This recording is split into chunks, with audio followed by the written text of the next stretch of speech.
제2의 IMF 위기다. 저는 이렇게 생각을 합니다.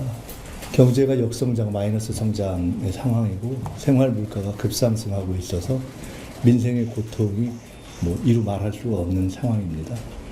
대통령님께서 식품 가격 급등에 대한 관심을 갖고 임기 초에 시장을 바로 예정이 없이 방문하시고 연일 문제를 제기하고 있는 것은 우발적인 것은 아니다 이렇게 생각합니다. 이 문제에 대해서는 이미 대선 기간 중에도 대통령님과 많은 말씀을 나눴습니다.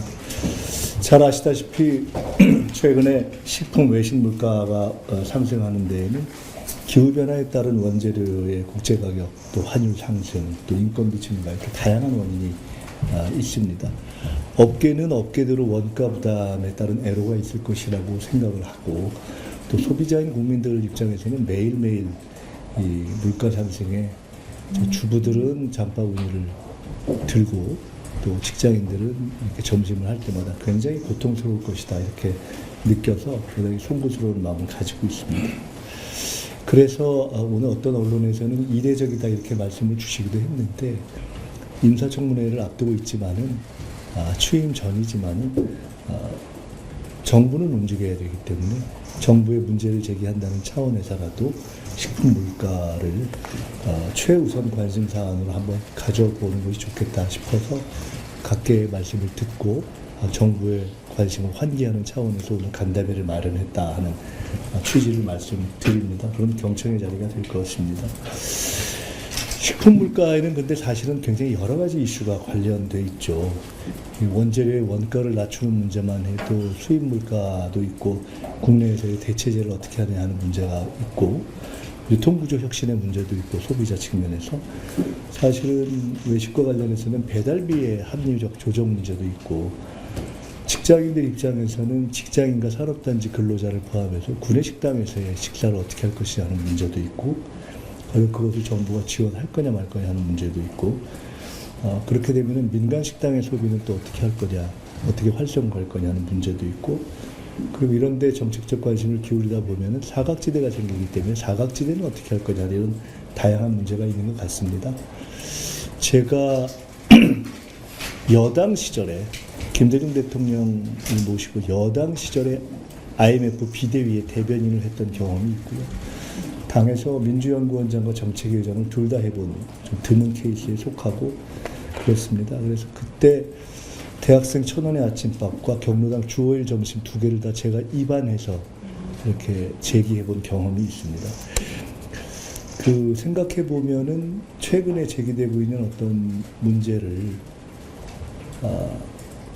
대학생 1,000원의 아침과 경로당 주 5일 점심 문제를 해결해온 어떤 민주당과 이재명 정부의 정책적 문제의식의 연장선상에서 본다면 직장인 든든한 점심까지 연동되는 일종의 3대 세트로 또 발전할 수 있는 것이 아니냐.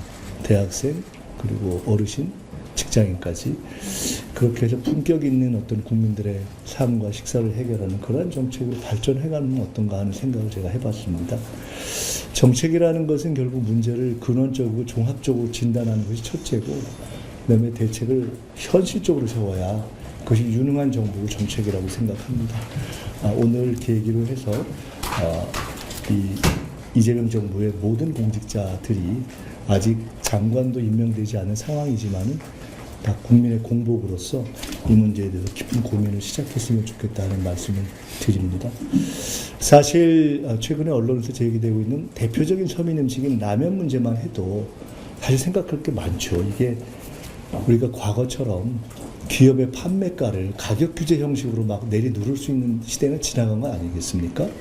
합리적인 어떤 시장 가격의 자율성이라는 걸 살려야 되고 그렇지만 정부와 국민이 이 서민의 물가를 안정시켜야 한다는 정책적 요구가 존재하는 것이고 또 정부는 또 그런 일을 할 의무가 있고 그런 점에서 그것을 어떻게 조화할 거냐 하는 것이 저는 필요하고 온 국민의 입장에서 기업과 정부와 국민의 사회적 대화가 필요한 영역이라고 봅니다. 우리 민원군 회장님 나와 계시지만은 제가 최근에 보니까 해외에서 전염병이 발생해서 수입이 닭고기가 중단되는 사례가 있고 그 경우에는 정부가 지금 대체지역으로 빨리 수입 전환을 해서 원가를 낮추려고 한다, 규정을 정비한다는 이야기를 들었는데 이게 과연 제대로 꼼꼼하게 되고 있는지 좀 정부가 지속적인 관심을 갖고 살펴볼 수 있도록 해야 하겠다라는 생각을 가지고 있고요. 그에 대해서도 구체적인 말씀을 주시면 도움이 될 것 같습니다. 결국 향후의 정책은 시장 가격에 직접 개입하는 것은 지양해야 하지만은, 그러나 유통 과정이 불분명한 또는 불투명한 그런 품목들에 대해서는 거래의 투명성을 높여서 거래의 불투명성을 이유로 해서 국민에게 부담을 전가하는 방식은 우리 사회와 시장의 합리화 방향에서 고쳐가야 되는 것이 아닌가라는 생각이 들어서 아마 오늘 소비자 단체 두 분도 그런 말씀을 주시지 않을까 싶습니다.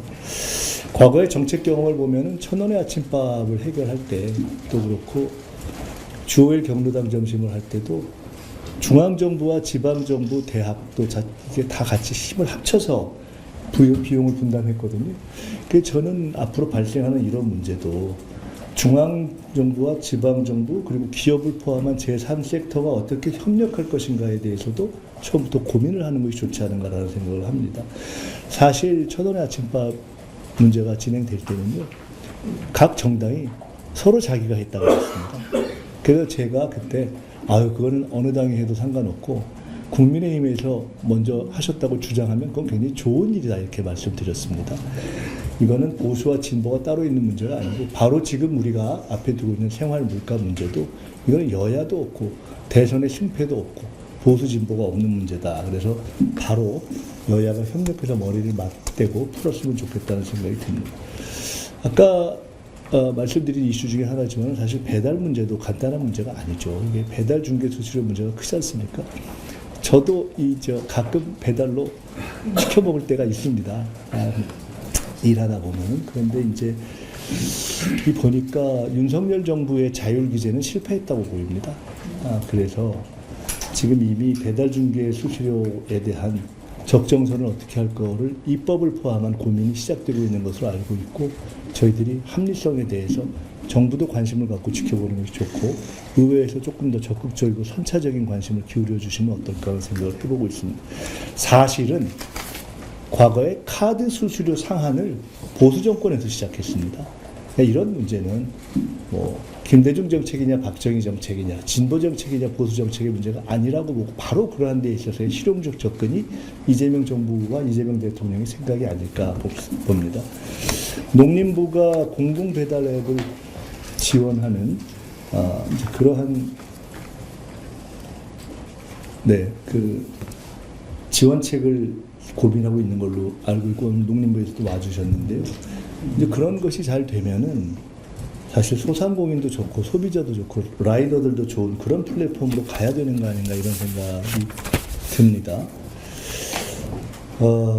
하여간 오늘 참여해 주신 우리 식품 외식업계 또 소비자단체 전문가 여러분께 감사드리면서 제가 이렇게 쭉 좀 말씀을 드린 이유는 여러분들의 귀한 말씀을 잘 새겨 듣고 총리로 제가 정식으로 일을 하게 된다면은 최대한 정책에 반영해서 어려움을 덜어드릴 수 있도록 국민의 어려움을 덜어드리는 것이 우리 모두의 숙제 아닌가 하는 생각을 하고 있습니다. 제가 총리도 공약이라는 걸 할 수 있는지 잘 모르겠는데요.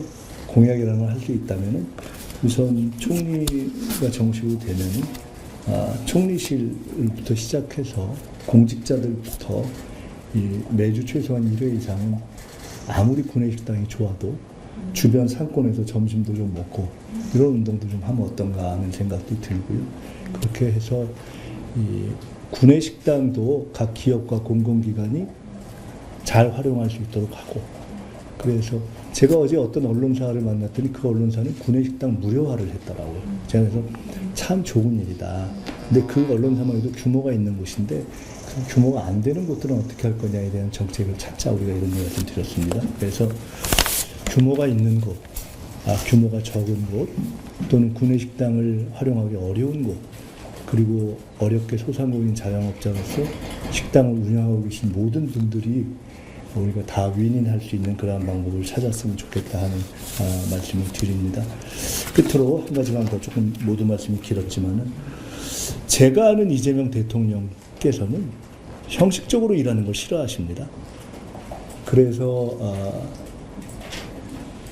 형식적인 눈가림을 하거나 형식적으로 이렇게 제목을 바꿔서 내놓는 그러한 정책을 이재명 정부에서 되풀이하는 일은 없어지기를 저는 그러한 정부가 되도록 최선을 다해서 대통령을 보조할 생각이고 대통령께서도 그러한 관점에서 모든 공직자에게 요청하지 않을까 저는 이렇게 봅니다.